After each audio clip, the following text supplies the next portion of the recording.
Let's go over the associate doctor motivation, and I've identified 9 specific ways to motivate or to evaluate or influence associate doctor motivation. And the reason we want to do this is I'm having several doctors with who have associate doctors are having a little bit of management issues with that.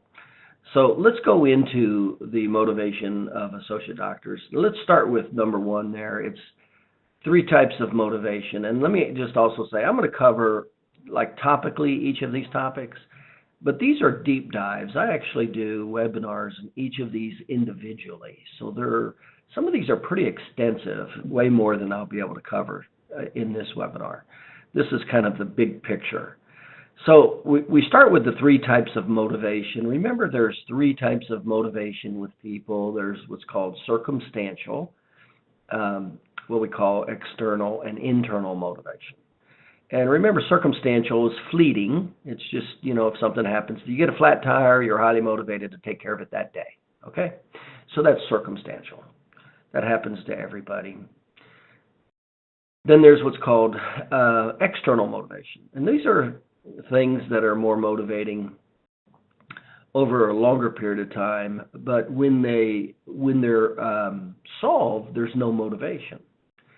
So the 3 types, that, and an example like that might be, let's say you buy something on a credit card and it kind of puts you in a hole for maybe 6 months or so.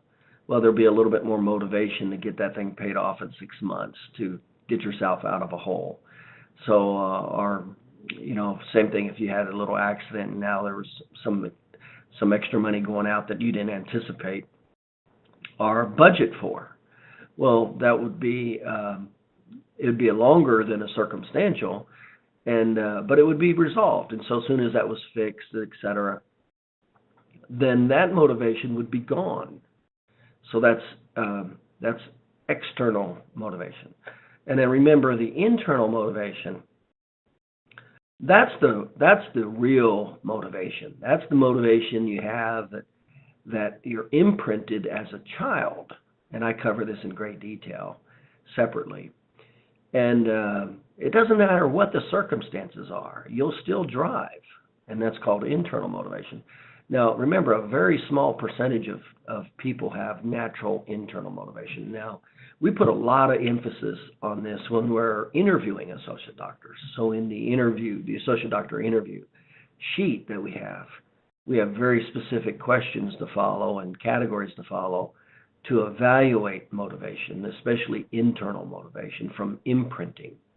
So that becomes very important. So that's where it's all going to start. It's pretty much going to start with those 3 types. And so you can influence motivation, but obviously the best motivation is what's called internal. People who have internal motivation, they're just kind of known as the go-getters because they just keep going. No matter what happens and what they do, they'll keep going. And then also remember when we talk about the types of motivation, there's 5 different categories. We always talk about present pain, future pain, present pleasure, future pleasure, and curiosity. So remember, we just tie that along Maslow's hierarchy of needs, in that present pain, securing your survival needs and your security needs are 80% of everything. And generally, it doesn't take much. If somebody's in survival or security, they don't have to attend a motivational seminar. That's called natural motivation. And then, future. So you got future pain. So that's only 5% motivation. Present pleasure is 5%. Future pleasure is 5%. Curiosity is 5%. So, people think that pleasure is such a high motivator, and it's not. It's a very low motivator. We overwhelmingly will move away from pain way more than pleasure. And actually, there was a study, I forget the name of it, it showed a 3-to-1 ratio, but I give it a percentage. I say 80% will move away from pain. Now, that does depend on what socioeconomic class you're in. If you're in survival, it's going to be way more than 80.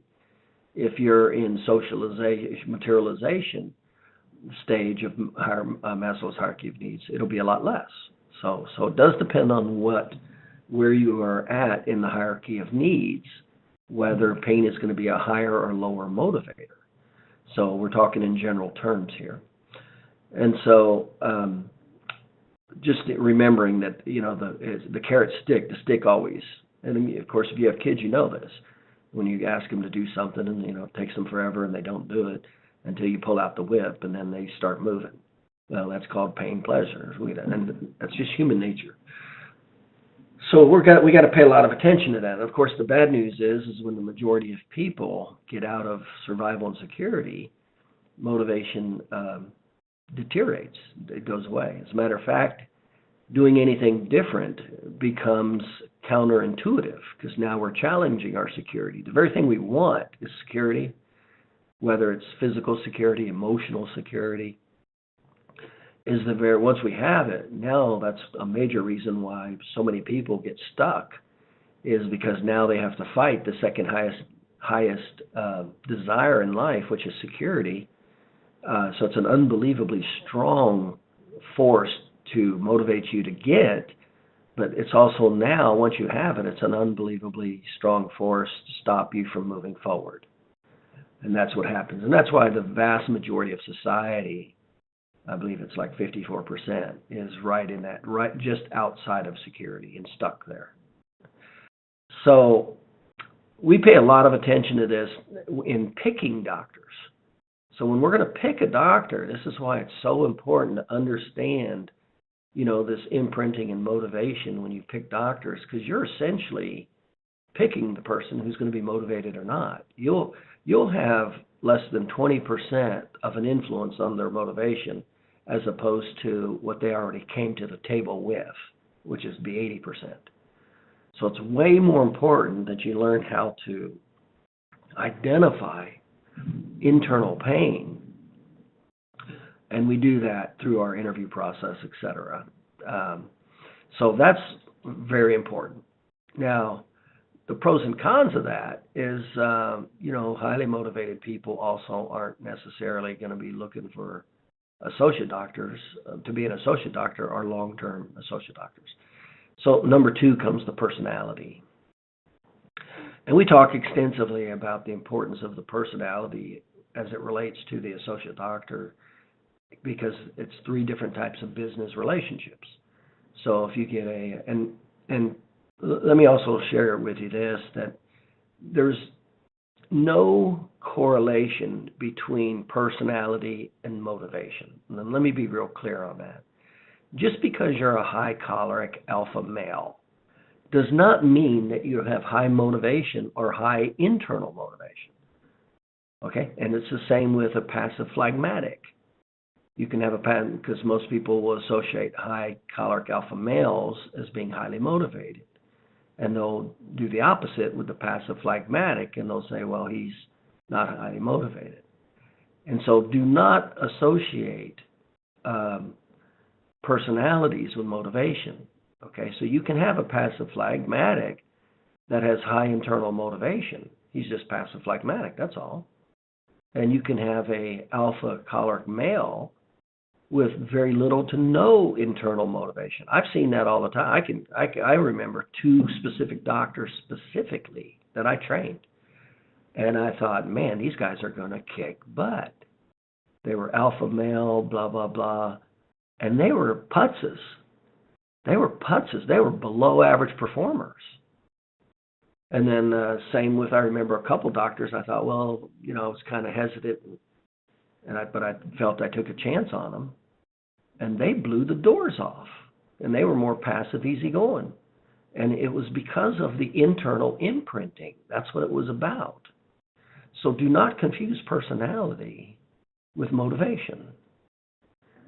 So remember, when we talk about personality, it becomes a component. It becomes a component in the motivation. So we will generally say that the characteristics of a high choleric, melancholy personality, the characteristics of those personality are the natural characteristics to be self-employed. In other words, when you're self-employed, it takes certain traits with getting new business, patient retention, overhead fees, HR, to run all the categories of a business, all the 7 categories of business, from being the CEO, decision maker, to marketing, to service factors, to human resources, to the financial, to quality control.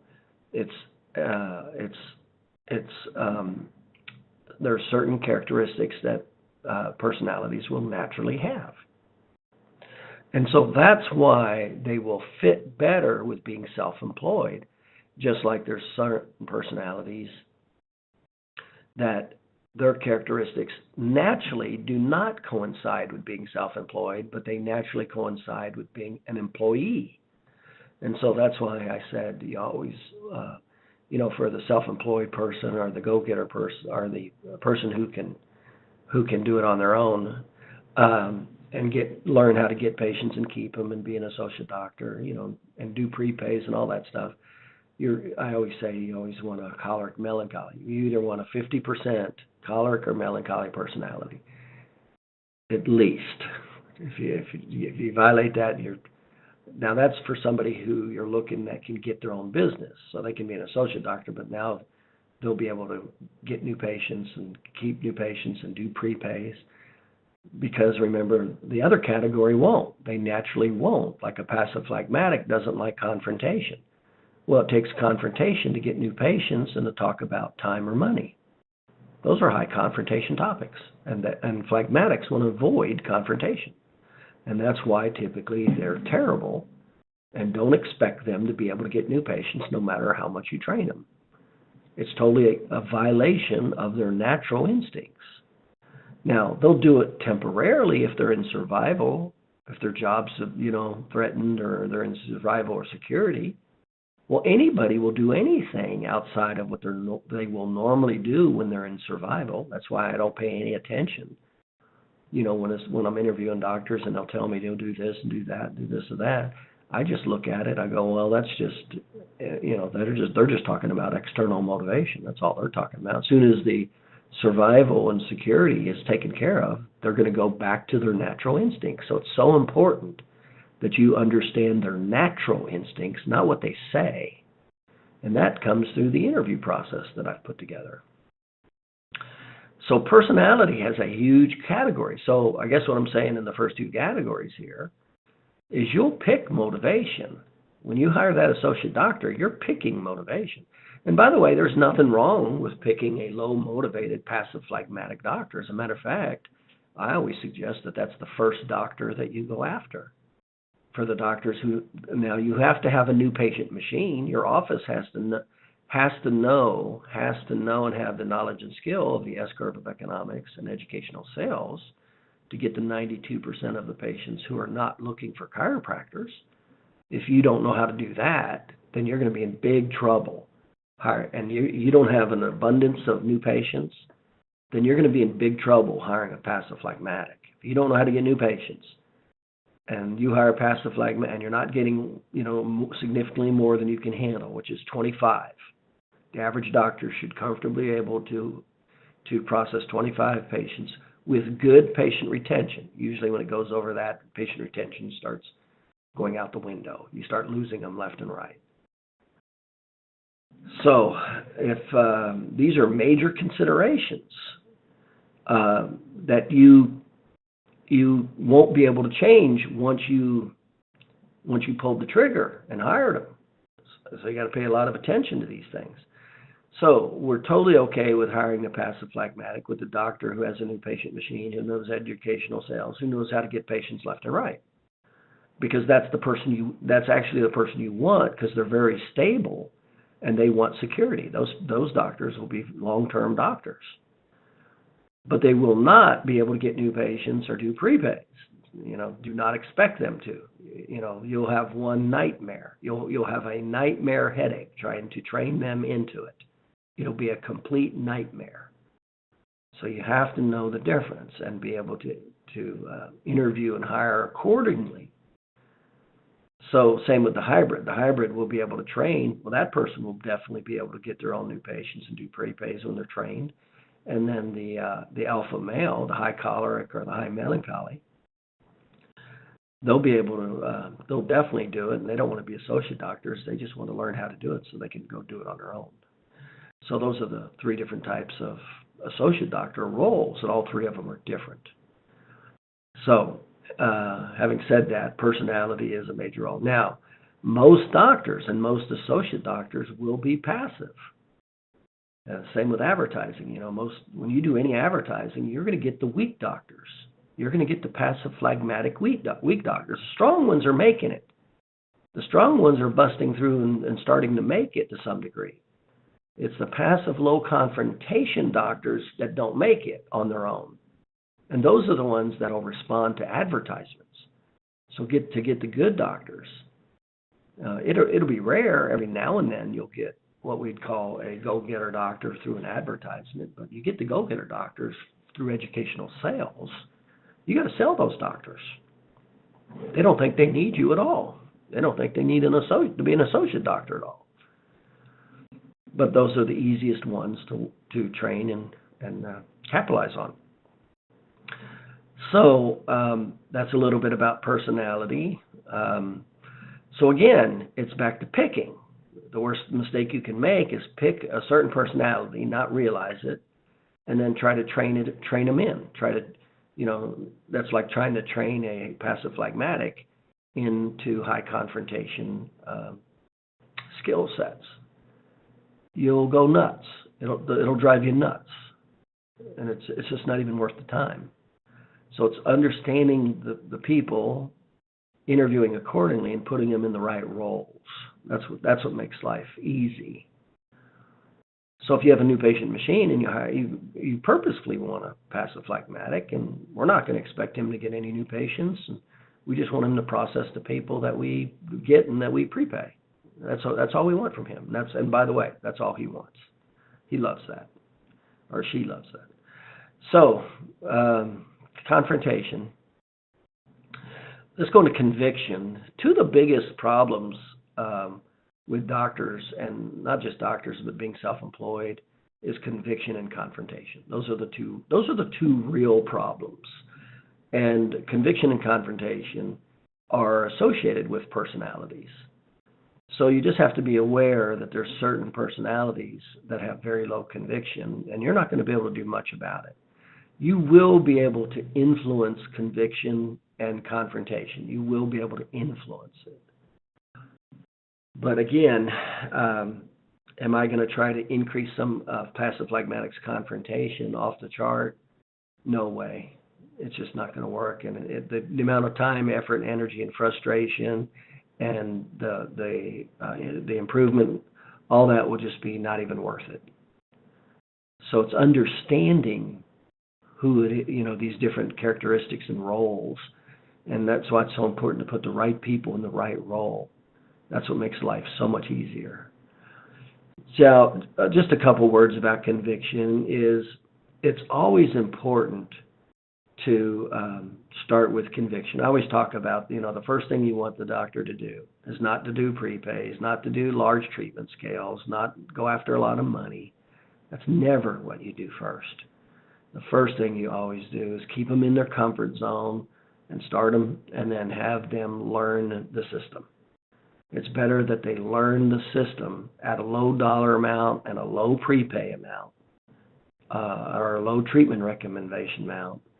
It's better for them to learn the system to where they become unconscious competence with the system. That's the first thing you want any person to do, whether it's a staff member or a doctor. And then you slowly increase the visits a little at a time, as long as the results keep showing, the prepays and acceptance keeps showing. And then the very last thing you do after that is you slowly start to increase the price. That's the steps.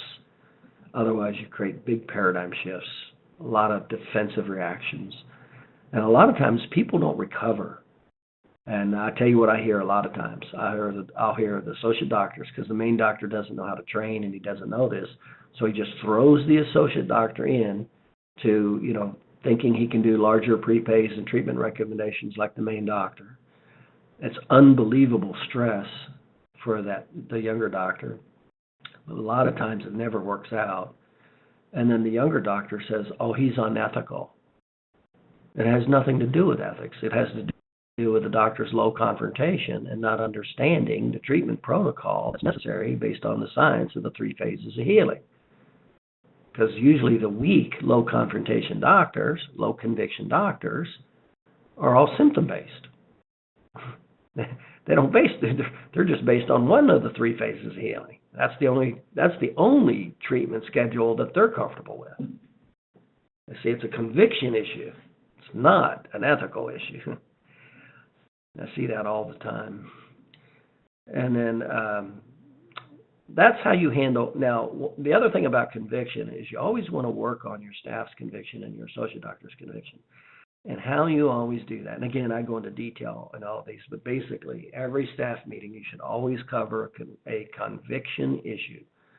And all that is covering a patient, going into their symptoms, especially their ADLs, all the problems they've had with this, and then you covering the therapeutic protocol that was used for each of the 3 phases of healing based on the biomarkers, and then showing the end results when the patient's done. That's how you increase conviction.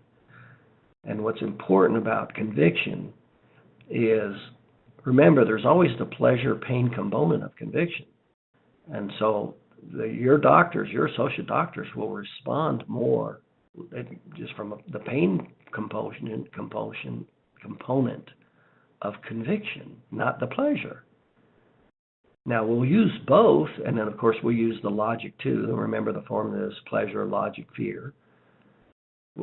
But overwhelmingly, it's the pain portion that will increase the conviction of the doctor. So here's an example.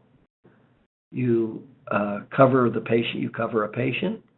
You go over what they can't do. That's pain-based. You go over the therapy that you used based on the biomarkers for each of the phases of healing and how they responded. That's the logic. And then you go over the end result. That's the pleasure. But I'm going to put emphasis on, if the patient did not receive care through each of the 3 phases of healing, how that person would have left with increased nerve sensitivity, increased number of nerve restrictions within the paraphysiological joint space, and how all of those affect altered intersegmental motion, which limits and restricts activities of daily living, which affects relationships and lifestyle.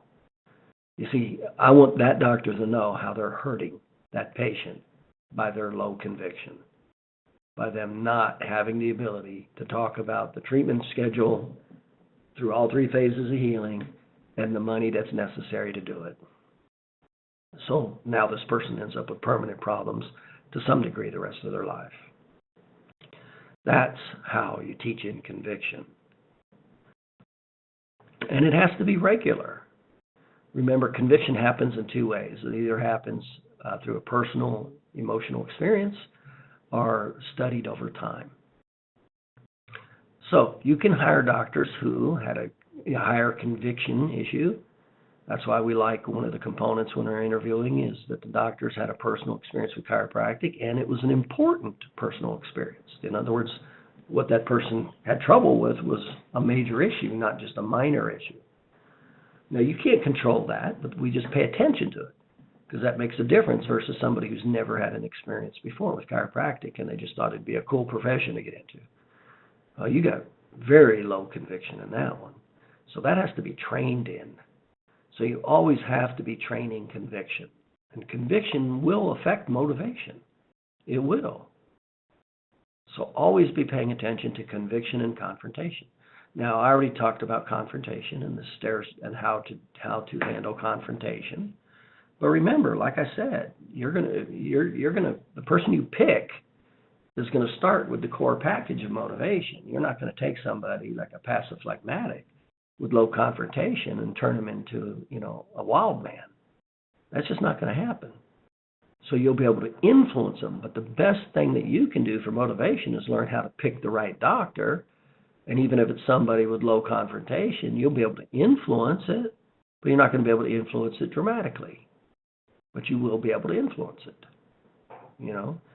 And that takes regular conviction confrontation training over time. And I explained how to handle confrontation. You go to the lowest confrontation of time or money. make sure they just know the system, and they get rewarded by it. People accept it and agree with it. And then I said, you start increasing the visits, but you have to educate the doctor. He has to educate himself through you. You're the leader. So you got to walk him through, okay, let's go through the 3 phases of healing, what's happening, and how many patient results should the patient have, how many treatments should the patient have gotten based on the biomarkers. See, and then what are the negative results if they don't? See, that's confrontation. That's how to increase their confrontation. But I'll just tell you, in my experience, if it's a low confrontation, you'll be able to help it, but you just won't be able. It's an 80-20 proposition. They come to you with 80%, you're going to influence 20% of it. That's the deal. So again, it's back to learning, not having unrealistic, well, first of all, not being ignorant. Secondly, not having unrealistic expectations, because that happens all the time. Doctors hire associate doctors, and they think, oh, he should be able to do what I do. No, by no means is that the case. So the next one is the 4 stages of training. So pay a lot of attention, and this is a huge problem with most doctors, is they're not paying attention to the 4 stages of training, because that will increase motivation naturally. These things are natural byproducts to motivation. So taking the person from, remember the 4 stages of learning, you go from unconscious incompetence to conscious incompetence to conscious competence to unconscious competence. So remember, to get from unconscious incompetence, when you don't know what you don't know, to conscious incompetence, that's books, seminars, tapes, videos, okay, or watching you. That does not mean they're going to have the ability to do it. So you got to take them through to get them from unconscious competence to conscious competence. You got to use that. It's about a 7-step procedure. Some of the key factors are baby steps, role playing, sensory and motor, high repetition, no negative feedback, pain motivator. These are all major components to transition somebody with any particular knowledge set or skill set from just knowing about it to being able to do it to some degree with some degree of success, called conscious competence. And then when they're in conscious competence, now it's monitoring with repetition. Now it's monitoring with repetition that takes them into the unconscious competence phase. So those 4 stages are frequently never done. The most common thing doctors do is go, here, watch these videos, or look at this book, or watch me, and then be able to do it. And then they get huge, massive negative results from the associate doctor, and there's unbelievable high frustration on both parties' parts, and it typically does not work out. Remember, most associate doctors do not work out. They don't work out. The number one reason they don't work out is because of the things I'm covering right now that the lead doctor doesn't know. The head doctor doesn't know these, and he's not doing these things. So he doesn't know how to be a manager of an associate doctor. And that's the number one reason associate doctors don't work out. It's not that they can't.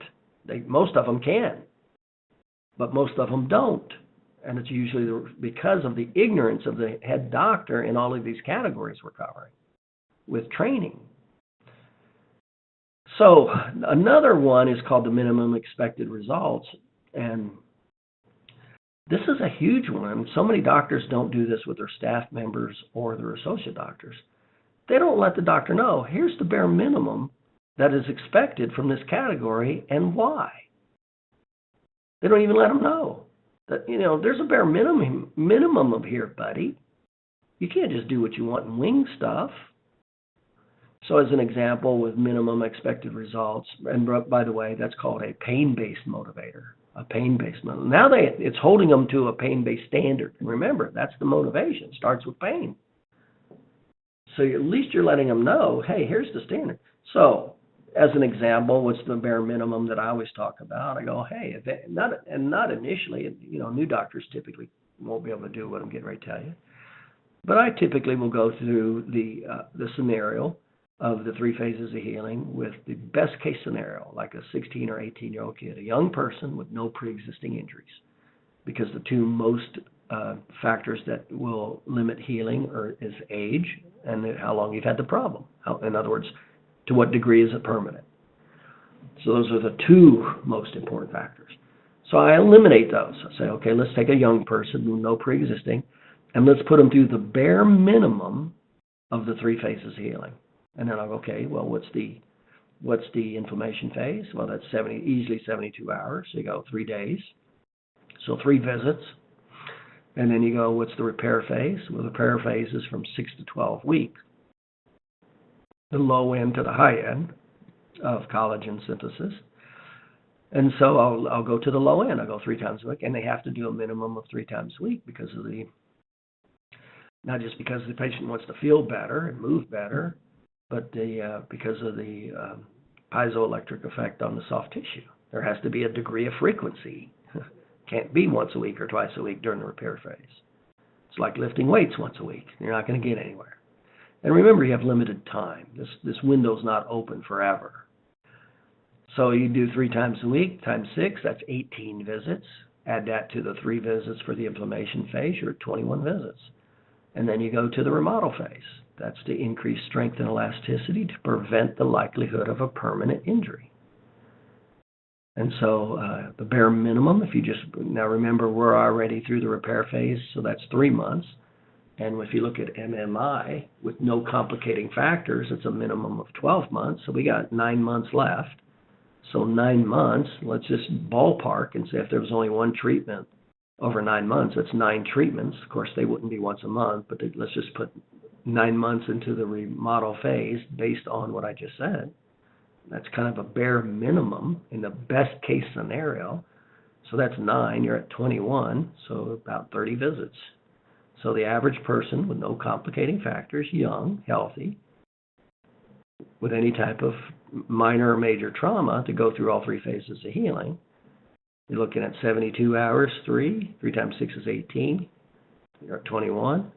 9, bare minimum of 9 in the remodel phase, 9 and 21 is 30. And that's all easily justified by science. So that's called the minimum expected results. And so every employee, including staff, should have minimum expected results with their position. And so many times it doesn't happen. So now I just explained minimum expected results, but do I expect a new doctor to be able to recommend 30 visits? No, they won't be able to. It's too high. So I'll use the formula that I said earlier to get them to the bare minimum or more. I'll use the stair-stepping formula. So, reviewing statistics, that's a huge component, is going over their statistics. That tells you if they need training, don't need training, need bonus, or eventually it's just not working out because they're so bad. But that's when you don't cover statistics, and this is a big problem with doctors in their office in general, when you don't cover statistics weekly, everybody starts backsliding. You want your office to go to crap fast, stop doing staff meetings. Stop holding them accountable for primary statistics, primary responsibilities in their statistics. You'll see everything go to hell fast. And typically when you see offices not doing well, they don't do staff meetings, they don't have primary responsibilities, and they don't have primary statistics, and they have very little to no training. That's a very common problem with low productivity offices. So, reviewing statistics with the associate doctor. The goal setting. Most doctors never take time out to do goal setting with the associate doctor. I always wanted to help my associate doctors. I wanted them to get ahead. I wanted to help them increase their income. I wanted to help increase their time off. I wanted to help them, buy a house. I wanted to help them to live a good lifestyle. I constantly was focusing and paying attention to helping my doctors. Now, I did that through the 9-step goal setting process. So I've identified 9 steps to attain your goals.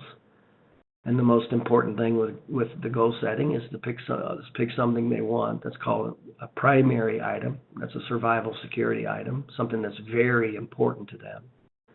That's a pain-based motivator. That's the number one way to help the person.